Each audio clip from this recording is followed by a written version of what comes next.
aproveitada para transformar o Brasil, mas sim para ter um governo que melhorou um pouquinho aqui, um pouquinho ali, e as coisas no instante se acabam. Então, você acha que o José Dirceu, então, com o controle que ele tinha da esquerda e as opções que ele criou, foi quem matou a esquerda? Porque a esquerda hoje, até por falta de identidade com várias causas, e até entre os próprios esquerdistas, né? Você é um cara esquerda que tem divergência com a própria esquerda dominante que a gente tem no Brasil hoje. Foram as escolhas do José Dirceu ou foram realmente uma caminhada? Por exemplo, a esquerda está lá desde que eu me entendo por gente, né? 20 anos. Sim. E eles chegaram lá com uma proposta de governo, de defesa do mais fraco, e isso para mim caminhou muito mais hoje para pautas identitárias do que de soluções realmente importantes, como fome, educação. Não que as outras não são, mas Sim. as prioridades para mim deveriam ser outras. Não, veja, evidentemente que não é só o Dirceu, né? Ele é parte do processo, ele é inclusive um protagonista em várias dimensões, mas a gente tá falando de um processo mais amplo, assim, eu acho que tem 3 elementos para mim que são muito marcantes nesse processo de adaptação dessa esquerda à ordem neoliberal.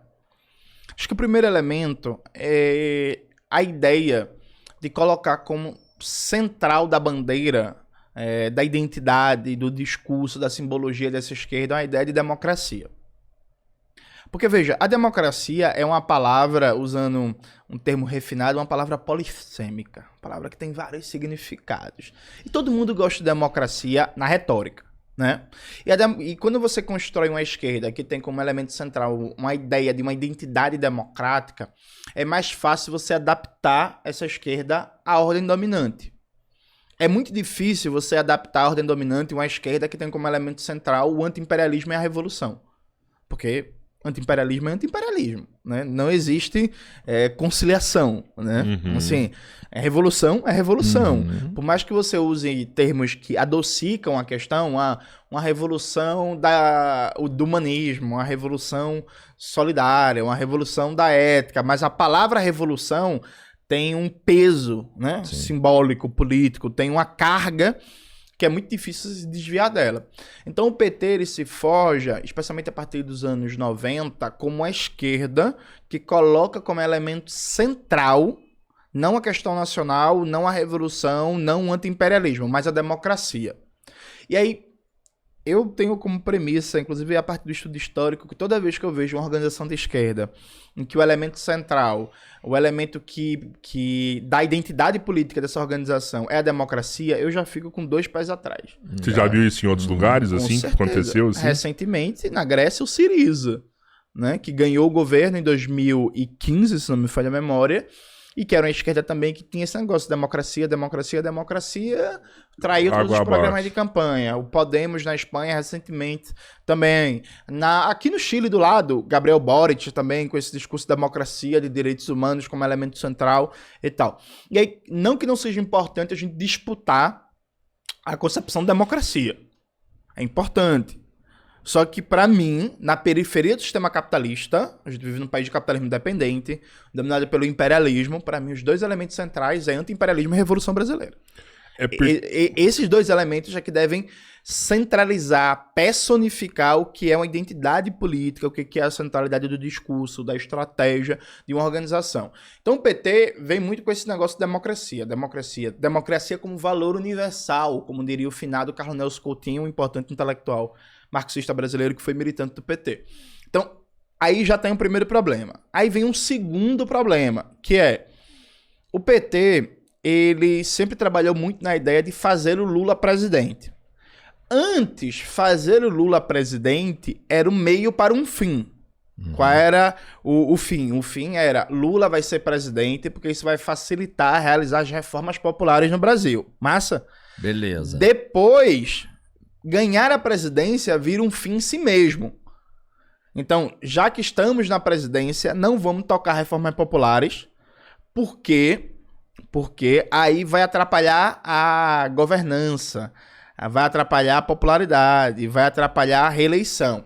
Então o PT, na prática, ele nunca teve um compromisso em última instância, na prática que eu falo dos anos 90, no PT dos anos 80, o surgimento e tal, é outro processo. Estamos falando aqui do PT dos anos 90. Antes do ápice, né? Dos anos 90 em diante. O PT, ele nunca teve o compromisso real com as reformas populares que o Brasil precisa. Ele teve, sim, um elemento de usar a luta pelas reformas como um elemento de promoção eleitoral, dizendo que quando chegasse lá, essas reformas chegassem lá na presidência, a gente teria uma nova trincheira de luta para realizar essas reformas. Elas nunca foram realizadas. Cá entre nós, o militante petista ele pode colocar a culpa no Congresso, no diabo, no clima, no que for, mas fato concreto é o 5º mandato petista. O Brasil nunca esteve perto de realizar a reforma agrária, reforma da mídia, reforma política, reforma da educação, etc, etc, etc. E acho que tem um terceiro elemento, que aí é muito polêmico eu falar isso, inclusive, se vocês fizerem um corte disso, eu vou apanhar mais que vira-lata abandonado na rua, mas eu acho que falta no Lula, que é o grande líder, porque existe um papel do indivíduo na história, eu acho que falta uma certa fibra moral para além do interesse pessoal dele. O que é que eu quero dizer com isso? Veja, o Lula, toda vez que a sobrevivência dele, enquanto sujeito político, está ameaçado, ele é um leão de coragem. A postura do Lula frente à prisão da Lava Jato é um negócio que nem todo mundo segura aquilo, não. O cara se entregou para ficar preso, sabe Deus quanto tempo. Né? O cara viu nesse meio tempo. O neto dele morreu, o irmão morreu, não deixaram ele visitar e por aí vai. Então o Lula, quando ele está ameaçado enquanto sujeito político, ele tem uma coragem, ele tem uma disposição pessoal de luta impressionante. A gente viu isso agora na Lava Jato e a gente viu isso na época também do Mensalão. Porque na época do Mensalão, a proposta do DEM, que é hoje a atual União Brasil, né? A proposta do DEM era um impeachment, era derrubar o Lula no final do primeiro mandato, em 2005. E o Lula peitou e enfrentou. Beleza. Só que essa coragem do Lula só apareceu historicamente para defender a biografia dele. Lula nunca mostrou essa coragem em nome de uma pauta estratégica para o Brasil. Tipo assim, vou reestatizar Vale do Rio Doce. Foi promessa de campanha. Mas Lula, é a briga do fim do mundo. Vão pra cima, vão atacar, vão querer derrubar você. Não, tudo bem. Eu vou fazer. Lula nunca mostrou isso. Agora mesmo, terceiro mandato do Lula. O Lula prometeu que ia tomar de volta a Eletrobras. Nada. Fez um acordo. Não, nem vai, porque o governo acabou de fazer um acordo para manter a Eletrobras privatizada e aumentar um pouquinho a participação do governo na administração da empresa. O governo desistiu, acabou-se. Assim, o Lula prometeu a campanha inteira que ia lutar para rever a contra-reforma trabalhista. Nem toca no tema. Então, assim, tem um elemento para mim que é muito marcante, que é o Lula, enquanto líder político, ele nunca mostrou coragem e fibra moral para tocar uma pauta estruturante para o Brasil. Isso hoje é muito impopular a gente falar. Daqui a uns 20 anos, 15 anos, vai ter uma porrada de historiador que vai estar lançando livro, biografia e tal, que a gente vai começar a se aperceber disso. Que o Lula, nos 40 anos que ele manda na esquerda brasileira, 40 é exagero, os 30 anos que ele manda na esquerda brasileira, ele nunca bateu no peito e falou assim, isso aqui é inegociável.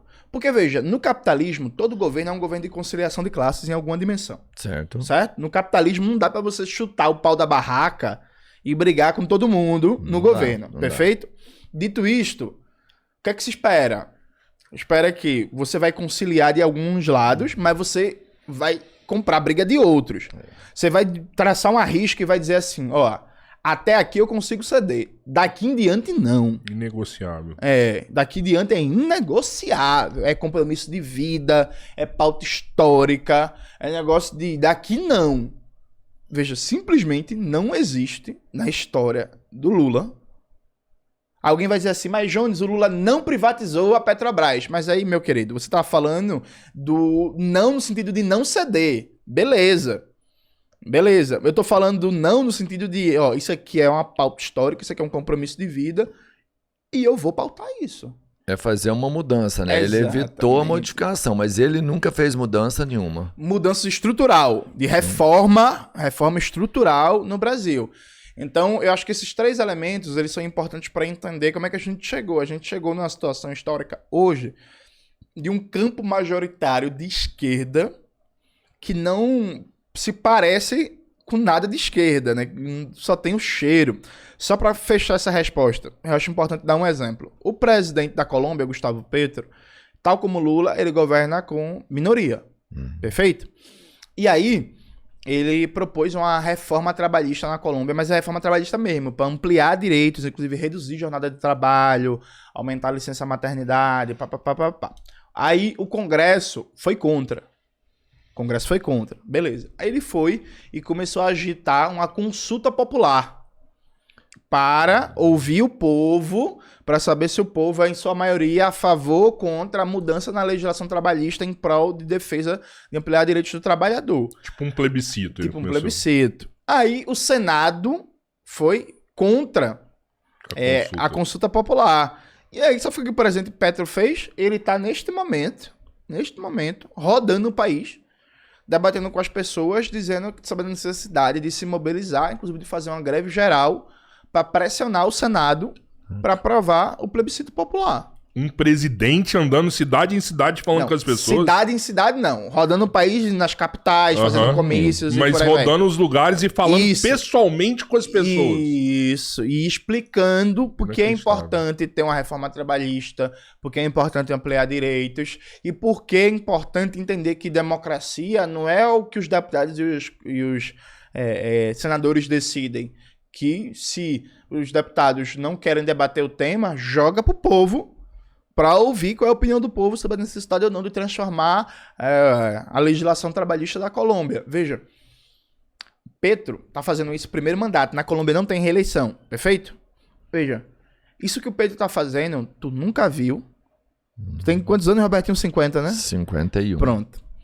Tu nunca viu o PT fazer. É o 5º mandato presidencial. Tu nunca viu o presidente da República chegar assim e dizer, gente, eu tenho minoria no Congresso, mas tem uma questão aqui que é muito importante pro futuro do Brasil, pro futuro da classe trabalhadora. Vamos pegar um exemplo, reforma tributária. No Brasil, quem paga imposto de verdade é trabalhador e é classe média, né? E aí, beleza, toda vez que você pensa em mexer nisso, são interesses muito poderosos que se mobilizam e que querem manter essa estrutura tributária injusta que a gente tem. Mas, meu irmão, imagina o presidente chegar assim e dizer assim, gente, eu quero zerar o imposto sobre o consumo. Não. Acabar o imposto sobre o consumo no Brasil. Para classe trabalhadora e para classe média. Eu quero desonerar o imposto sobre investimento produtivo. E eu quero criar uma estrutura tributária em que ganho de renda, ganho especulativo, transmissão de herança e por aí vai ser pesadamente tributado. Então, quero mudar a lógica de tributação no Brasil. Pobre e classe média não paga mais imposto. Rico, rentista e bilionário vai pagar imposto. Vai passar no Congresso com tranquilidade? Não. Não vai nem chegar, John. Chega porque qualquer deputado pode apresentar o projeto de lei. Se vai ser chega, mas vai para debaixo da cadeira, se né? vai Eles vai impeachment ele, vai tentar matar ele. Não, peraí, não é assim também não. Matar um presidente não é um passeio no parque, não. Impeachment talvez. Mas aí, veja, qual é o papel do presidente? Compra briga, porra. Essa é a função dele, né? E aí, assim, por exemplo, o presidente da Colômbia, ele vai ganhar essa luta, por exemplo, em defesa da reforma trabalhista? Pode ser que não, mas a partir do momento que tem luta, que tem mobilização, isso cria consciência, isso fica na memória das pessoas, o tema fica mais vivo, aí isso vira assunto de documentário, isso vira assunto de música, de filme, de obra de arte, de livro, de debate em escola, de grêmio estudantil, de movimento sindical. A pauta, ela se enraiza na sociedade, de tal forma que pode não ganhar agora, mas você cria as condições para ganhar mais para frente. Tanto é assim que, inclusive, a Petrobras no Brasil ela foi criada nos anos 50, mas a luta pelo monopólio do petróleo no Brasil começou nos anos 20. Então, assim, as coisas não saem de uma hora para outra. Você precisa o famoso acumular forças, né? Preparar o solo do bar. Exatamente. Né? Só que para acumular força, você tem que lutar. Porque se você não luta, como é que você vai acumular forças para ganhar? Se você parte de uma premissa covarde, de uma premissa rendida, que é nunca vou confrontar nada. Nunca vou enfrentar nada. Nunca vou comprar briga nenhuma. Peraí, então como é que a gente vai ganhar? Então veja, aqui no Brasil se criou uma lógica de um povo que se diz de esquerda, só que o ser de esquerda não está nas ações. Tá meramente na retórica. Só que aí tem um famoso líder comunista, Mao Zedong, que dizia que o critério da verdade é a prática. Você é não o que você diz ser, você é o que você faz. Uhum. Se você não faz política de esquerda, você não é de esquerda porque você diz que é de esquerda, né? Engraçado, você falando tudo isso aí, esses 3 elementos, eu parei pra pensar aqui.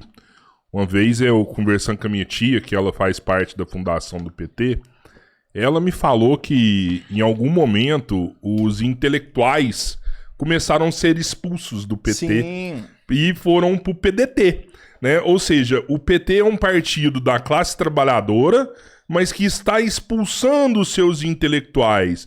Mas eu acho que isso acabou elitizando um grupo dentro do Partido dos Trabalhadores, um grupo muito pequeno, né, que na hora de tomar essas decisões, não tomava as decisões coletivas. E aí, a hora que você se reaproxima de outros partidos com esse discurso de democracia, você antecipa a sua chegada ao poder e começa a esquecer das pautas fundamentais. É porque o PT, na eleição de 89, por exemplo, os intelectuais tinham um papel muito grande na formulação do programa de governo. Uhum. Então, na formulação do programa de governo, de como seria a estratégia e por aí vai. A partir da eleição de 98, quem assume a cabeça do negócio são os marqueteiros. Então sai os intelectuais e tal, sai os militantes e começa a ter o marqueteiro. E é aquele marqueteiro que é um marqueteiro milionário, dono de uma agência de publicidade mastodôntica, como é o caso do Duda Mendonça em 2002. Era Duda. E o marqueteiro, ele não tá preocupado com ideologia, com consciência política, com educar o povo. O marqueteiro está preocupado em oferecer um produto para ganhar. Uhum. O marqueteiro... E aí, veja, não que técnica de marketing não seja importante numa disputa eleitoral. Só que, veja, técnica de marketing é parte do processo. A partir do momento que você reduz a disputa eleitoral a mera marketagem eleitoral, o que é que você está dizendo? A educação política e a consciência do povo, foda-se. Eu quero só ganhar. Uhum. E aí, como é que eu vou ganhar? Não importa, eu quero só ganhar. Então, é como se você, fazendo uma metáfora, assinasse um pacto com o diabo, né? Você fala o que for preciso, você muda o que for preciso em nome de tentar ganhar. Que foi basicamente o que a gente viu, por exemplo, com o companheiro Guilherme Boulos na última eleição. O marqueteiro que ganhou 7 milhões de reais para fazer aquela campanha chegou para ele e falou: muda isso, muda isso, muda isso, muda isso, muda isso, muda isso. Ele, amém, amém, amém, amém, para tudo que o marqueteiro disse. A campanha foi uma campanha despolitizadora, foi uma campanha desmobilizadora, foi uma campanha desmoralizante do ponto de vista, inclusive, político, uma campanha deseducadora. No final, o marqueteiro não entregou o produto, não ganhou, né? Poderia que tivesse sido ganhado, enfim. Foi o pior resultado dele, acho, dentro de São Paulo. Né? E tava feito... Aí, conversa de bastidores lá, pra ele ser o vitorioso disso aí, tá? Ele perdeu, era dele. Teoricamente ele deixou de ganhar, porque era dele, sabe? Eu não sei, porque eu nunca achei que seria uma eleição fácil, porque o Ricardo Nunes tinha 40 bilhões em caixa, né? E a pior aprovação dentro de São Paulo. Não, mas tudo bem, mas veja... Você entende? Só se foi o dinheiro, porque o capital político dele era muito ruim. Não, eu entendo. Dito isto, considerando a eleição burguesa no Brasil, o sujeito para perder uma reeleição tendo 40 bilhões em caixa, ele precisa ser uma porta. Ele precisa ter o tico e o teco variando, assim, com 40 bilhões em caixa, e aí, claro, ele teve liberdades propiciadas pela justiça burguesa, né, e pela própria imprensa mesmo, que ele bateu o recorde de obras emergenciais em São Paulo, né? Foi o prefeito que mais fez obras emergenciais. Quando você faz uma obra emergencial, isso significa uma obra sem licitação. Isso facilita você roubar. Você fazer caixa pra campanha. Fazer caixa pra Bora depois... farmar. Vai depois comprar voto, pra depois fazer não sei o que, enfim. Então eu nunca achei que seria fácil, porque é isso. Você disputar uma eleição com 40 bi em caixa, você perde a eleição se você for uma porta, né? É isto. Mas aí, essa retirada dos intelectuais de cena e colocar no lugar os marqueteiros foi parte do processo de adaptação política à ordem, sabe? Tudo que... E isso é muito importante. Veja, não existe técnica apolítica. Técnica de nada. Técnica agrícola, técnica de marketing eleitoral, técnica médica, técnica de produção de energia. Não existe técnica apolítica. É claro que a dimensão técnica, ela tem uma objetividade própria. Então, se para a água ferver, ela precisa chegar a tantos graus Celsius, é tantos graus Celsius que ela vai ferver, não vai ser antes, não vai ser depois. Só que essa dimensão técnica não nega a correlação direta com a dimensão política da coisa. Dentre outras coisas, a dimensão política de como e para que você usa a técnica. Como e para que você usa a técnica. A partir do momento que se aceita a ideia de que não importa o discurso político, o que importa é ganhar a eleição, então a técnica eleitoral, de marketing eleitoral, decide tudo. Isso é uma escolha política muito clara, que é, eu vou ser um partido do sistema, que vai falar o que as pessoas querem ouvir no momento da eleição para ganhar a eleição. Só que a partir do momento que tu fala o que eu quero ouvir, tu pode até ganhar meu voto, mas será que tu conquista meu coração para me mobilizar enquanto eu estiver no governo para defender o teu governo? Para lutar na rua em defesa de alguma pauta? Entende? Então, ganhar o voto é uma coisa. Ganhar o coração das pessoas é outra. Pode as duas coisas caminharem juntas? Pode. Mas normalmente, quando você pega um marqueteiro, o marqueteiro ele não lhe entrega o coração das pessoas. O marqueteiro ele entrega o voto. Uhum. Eu acho que ficou fácil, porque a forma que a população tá hoje, né? Cada lado defendendo um lado... Você não precisa fazer muito. A pessoa acaba defendendo você por si só por o outro lado ser muito pior do que o seu, entendeu? E vai além, Cabeleira. É o seguinte, imagina o que o Jones acabou de falar pra gente aqui, que quando você entra pra uma prefeitura com cara, R$300 na mão, você gastar o tanto que você quiser, porque a informação que você tem é sempre uma fração da realidade. Sim. Se você tem essa informação desse número, acredite, ele era muito maior. E aí imagina, quem vai mudar a realidade desse trabalhador aqui, se a gente já sabe aqui, por exemplo, que tem big empresas aqui do Brasil que conseguem colocar 300 deputados lá dentro da casa. Ele tem 300, ele tem mais da metade sempre. Todas as votações que acontecem ali dentro vão ser para essa equipe, você entendeu? Não adianta...